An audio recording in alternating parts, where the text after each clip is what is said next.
ለአንድ የቤት ገረድ ብለህ እኔን ልመታኝ ነው? ታላቅ እኮ ነኝ። ታላቅነትሽን ብታውቂ ኖሮ እንደዚህ ክፉ ባልሆንሽ ነበር። እሺ ክፉ ዳዊት በቃ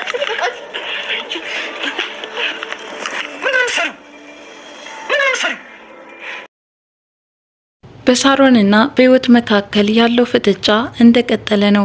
እህትና ወንድም መሆናቸው ያልተነገራቸው ዳዊትና ህይወትም ወደ ፍቅር ዓለም ውስጥ እየተጓዙ ነው። እንግዲህ በሁለታቸው መቀራረብ የተጨናነቁት ሚኪና ሩትም እባካችሁ የሁለታቸውን መቀራረብ ሳሮን ስላልወደደችው ልታስቆሙት ይገባል በማለት በገደምዳሜ ለመናገር እየሞከሩ ነው። ነገር ግን ሁለቱ ልጆች በፍቅር ዓለም ውስጥ ከንፈዋል። ሰላም ጤና ይስጥልን ውድ ቻናል ቤተሰቦች እንደምናላችሁ። ዛሬ ደግሞ የህይወት መንገድን ክፍል 50 የምናይ ይሆናል። ዳዊትና ህይወት የፍቅር ጨዋታ እየተጫወቱ ነው። ሳሮን ትመጣና ድንገት ታያቸዋለች። ሴት የላከው ጅብ አይፈራም በማለት የያዘችውን ቦርሳ ህይወት ላይ ተወረውርባታለች። የዚህን ጊዜ ዳዊት ስሜቱን መቆጣጠር አልቻለም።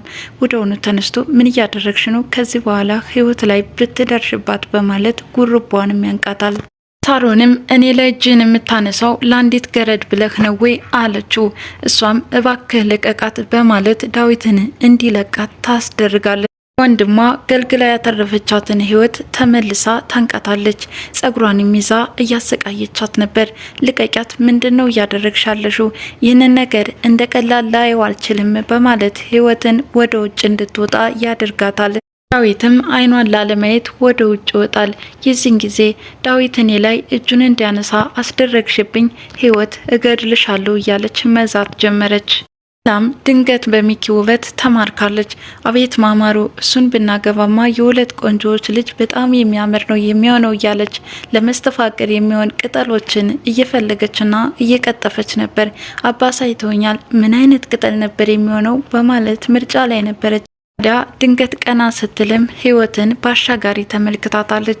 የዚህን ጊዜ አይኔ ነው ውሸት ነው ማመን ተሳነኝ እያለች ከራሷ ጋር ስትነጋገር ነበር። ህይወትም በጉዞዋ መካከል ድንገት ያየችው አስደንጋጭ ነገር ያለ ይመስል እሪቷን አቀለጠችው። ከኋላዋ ዳዊት እየተከተላት ነበር። ከዛም ለምን ትሄጃለሽ? ምንም ቢሆን ቤቱን ትተሽ መሄድ የለብሽም፣ ብቻሽን ልተውሽ አልችልም እያለ እጆቿን ይዞ ሲገለግላት ነበር። ሰላምም ባየችው ነገር ምን አይነት ትህትና ነው ግን የኔ ቢሆን ግድ አይሰጠውም ነበር እያለች ነው። ግን ምን ሆና ነው? ምን አጋጥሟት ነው በማለት ጥያቄዋን ማስከተለች። ታዲያ ከሳሮን ጋር እንደተጣላችም ዳዊት ይነግራታል። ህይወት ነይ እንሂድ በሚላት ሰዓት በእኔ ምክንያት እናንተ ስትጨቃጨቁ ማየት አልፈልግም፣ እኔ እዛ ቤት ጭቅጭቅ ሰልችቶኛል እያለችው ነው። ሰላምም ይህች ሰይጣን ቁራጭ ስንት ጊዜ አስጠንቅቂያት ሳበቃ ከክፉ ስራዋ ማትመለስ ከሆነ አሁንም ዋጋዋን እሰጣታለሁ በማለት እየዛተች ወደ ቤት እየሮጠች ትሄዳለች። የዚህን ጊዜ ህይወት እባክህን ከሳሮን ጋር እሷ ሄዳ ልትጣላ ነው፣ ሰላም ትዕግስት የላትም፣ ሂድና አስቁማት እያለችው ነው። ዳዊትም ሁሉንም ነገር ለኔ ተዩ በማለት ከህይወት ጋር ወደ ቤት እየተመለሱ ነበር። ነገር ግን ፈጥና የደረሰችው ሰላም ነበረች። ድንገት ሳሎን ላይ ያገኘችው ሚኪን ነበር። የታለች ያቺ ሰው መሳይ ሾካካ ዋጋዋን ነው የምሰጣት እያለች ወደ ውስጥ በምትገባበት ሰዓት ሚኪ ምን ሆነሽ ነው በሰላም አይደለሽም እንዴ ይላታል። የዚህን ጊዜ ፍዝዝ ብላ መሬት ላይ ትወድቃለች። እንግዲህ ይህንን ለሲስተም ያደረገችው እንደሆነ ከድርጊቷ መረዳት ይቻላል። ታዲያ ወደውኑም ውሃ የደፋባትና ከተኛችበት ትነሳለች። የለበሰችውንም ጫማ አውልቃ ሳሮንን ጠፈጠፈቻት። የዚህን ጊዜ ሚኪ እንደዛ አይነት ኮሚክ የሆኑ ሰዎች በጣም ይመቹኛል፣ አይ ሰላም ምን አይነት ልጅ ነሽ እያላት ነበር። እሷም የልቧን ካደረሰች በኋላ ወደ ውጭ ተመልሳ ትወጣለች። ታዲያ የጫማዋ ጥፊ ተመቸሽ ወይ በማለት ሳሮንንም ሲያቃጥላት ነበር። አንተ ደግሞ ምን እያልከኝ ነው በማለት ወደ ውስጥ ትተው ትገባለች። ሳሚ ከወደ ውጭ በሚመጣበት ሰዓት ህይወት እያለቀሰች እንደሆነ ይመለከታታል። ታዲያ ሳሮንን ምን አድርገሻት ነው? አሁን ደግሞ እየነፈረቀች ነው ይላታል። ገና አይደለም እንባ ደም ታለቅሳለች። ገና ምን አይተህ? ሳሚም ያጠፋሁትን እስከሆንኩ ድረስ እኔ ላይ የፈለገሽን ማድረግ ትቻለሽ፣ እባክሽ ህይወትን አታሰቃያት እያላት ነው። ምናልባትም እሷ ከሞተች ወደ አንተ የምመጣ ይሆናል፣ አንተ ደግሞ ጊዜህን ጠብቃለችው። ሳሚም ከዚህ ድርጊቷ የማታቆም ከሆነ ለወላጆቿ ሊናገር እንደሆነና እንደሚያጋልጣት ይነግራታል። የዚህን ጊዜ ቃል ገብተሃል አታደርገውም አለችው። ሰዎችን የሚጎዳ ከሆነ ቃል ሊፈርስ ግድ ይለዋል አላት። ታዲያ በገንዘብ መደራደርም ጀመረች። 100,000 በቃሃል? ምን ያህል ነው የምትፈልገው እያለችውም ነበረ። 100,000 ብር ምን አለው አላት። እንደውም እኮ ከጀርባ የምትሰራውን እኔም አውቃለሁ። ቤት እየሰራህ እንደሆነ ሁሉንም ነገር ጠንቅቄ ደርሼበታለሁኝ። ልክ አንተ ከኔ ጀርባ እንደምትሄድ ሁሉ እኔም ከጀርባህ ያለውን ታሪክ አውቃለሁ አለችው። እኔ እኮ ገና ካርታና ፕላን እያወጣው ነው እንጂ ሌላ የሰራሁት የለም። ይህንንም ቢሆን የራሴ ማድረግ እችላለሁ። አሁንም ቢሆን ቤቱን የምትፈልገው ከሆነ አርፈ ተቀመጥ አለችው። ከዚህ መጥፎ ድርጊትሽ ግን መቼ ነው የምትቆጠቢው አላት ሳሚም። እናንተ ናችሁ እድሜ ለእናንተ እንደዚህ ክፉ እንድሆን አደረጋችሁኝ እያለች ነበር። ሳሚም አንቺ በቃ መለወጥ ስላልቻልሽ እኔ ፍች ፈልጋለሁ ይላታል። እንደዚህ ጥባጥቤ ስትጫወትብኝና በእኔ ላይ ሌላ ሴት ስትደርብብኝ ኖረህ አትሄዳትም አለችው።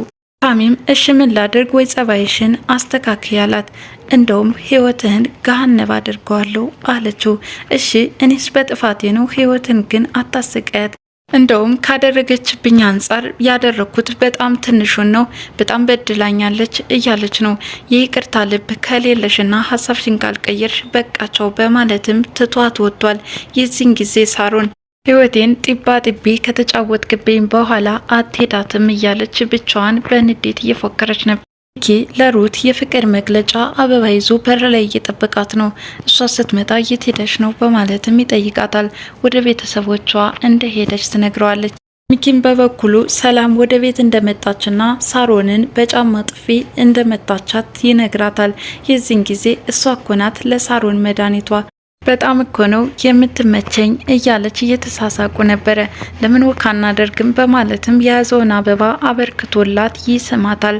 የዚህን ጊዜ በአሻጋሪ ዳዊትና ህይወት ይመለከታሉ። እነዚህ ደግሞ ምን እያደረጉ ነው አለ ዳዊት። አይ ባላየለፋቸው ተዋቸዋለች ህይወት። የሁለታቸውን መቀራረብ እንዳልወደደው ለህይወት ይገልጽላታል። በቃ ሩት ማለት እኮ ትልቅ ሰው ነች፣ አሁን ህፃን አይደለችም፣ ተዋት አለችው። በቃ አንቺ ካልሽ ይሁን፣ ለማንኛውም ግን አንቺ ደህና ነሽ? እኔ ደህና ነኝ፣ እያሳሰበኝ ያለው የሩት ጉዳይ ነው አለችው። ችግር የለውም ከ15 ቀን በኋላ እናቴ ቤት ይዣት እሄዳለሁ እያለ ነበር።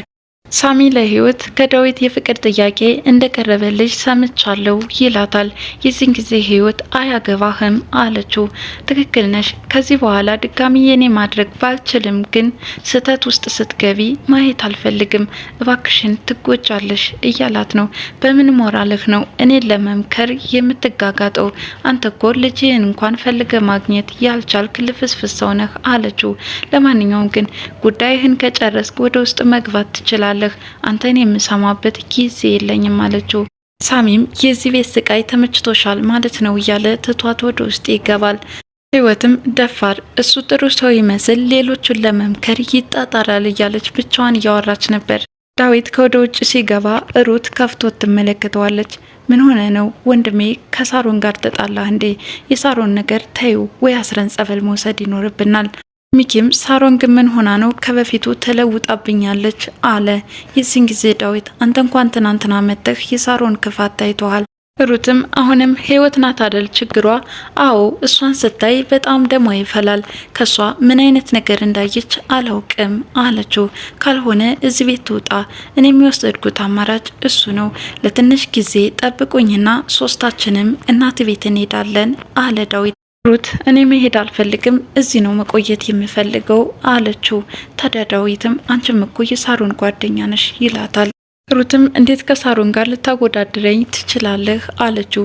ሚኪ በጣም እንደተቀየረችበትና አሁን ከቀድሞ ባህሪዋ አውሬ እየሆነች እንደመጣች ይገልጽላቸዋል።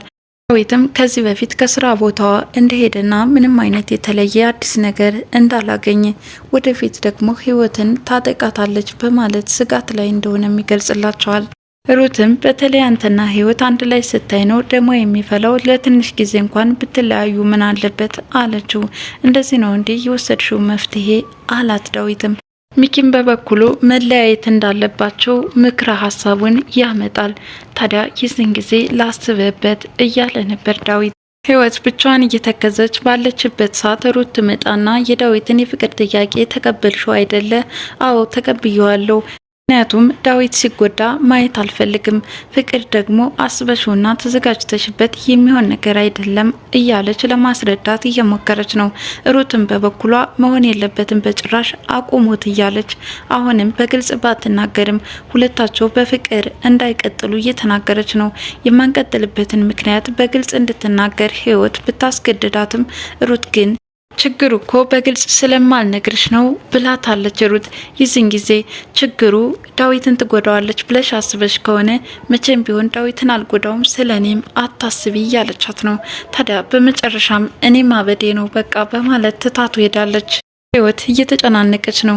እኔ እናንተ አንድ ላይ በፍቅር እንድንሆን አትፈልግም ሩት። ጉዳዩ ግን ምን እንደሆነ አልገባኝም። በግልጽ መናገርም አትፈልግም። እኔ ጋም እንደዛው ናት። ለምን እንደሆነ አልገባኝም። ለማንኛውም እደውልልሻለሁ፣ አንቺ አትጨናነቂ በማለት ተሰናብቷት ይወጣል። ሰላም ከግቢ በመውጣት ካራት እየተለማመደች ባለችበት ሰዓት ሩት ትመጣና ምን እያደረግሽ ነው? ደግሞ አይንሽን ስለምን ጨፈንሽው? አለቻት። ሴት ነሽ እንዴ? ሴት ከሆንሽ እንኳን ምንም ቢሆን ከኔ አትፈልጭም አለቻት።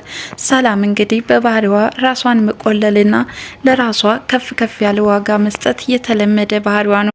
አይኗን ካሰረችበት ሻሽ ገለጥ ስታደርግም ፊቷ ላይ የቆመችው ሩት ነበረች። አንቺ ነሽ እንዴ ቆምሽው? አለቻት።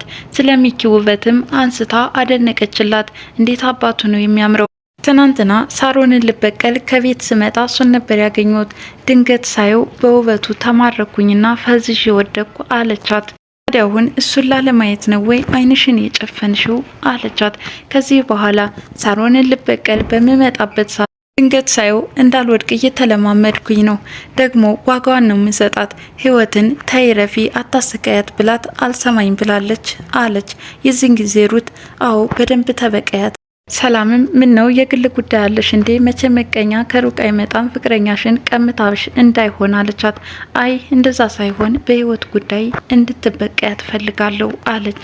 ሩትም ተሰናብታት ወደ ቤቷ ስትመለስ እኔም ወደ ልምምዴ ልመለስ እያለች ያኑ ካራቴዋን እየተለማመደች ባለችበት ሰዓት ወዲያውኑ ሚኪ ይመጣል። ድንገትም ስታየው በውበቱ ፈዛ አሁንም ፌንት ነቅላ ወድቃለች። ሰላምም ከወደቀችበት ለማንሳት ሚኪ ጥረት እያደረገ እንደነበረ የዛሬው የህይወት መንገድ ይህን ይመስላል። በቀጣይ ቪዲዮ እስከምንገናኝ ድረስ መልካም ጊዜ ይሆንላችሁ እያልኩኝ ለቻናሉ አዲስ የሆናችሁ ሰብስክራይብ እያላችሁ ቤተሰብ ሁኑ። አመሰግናለሁ።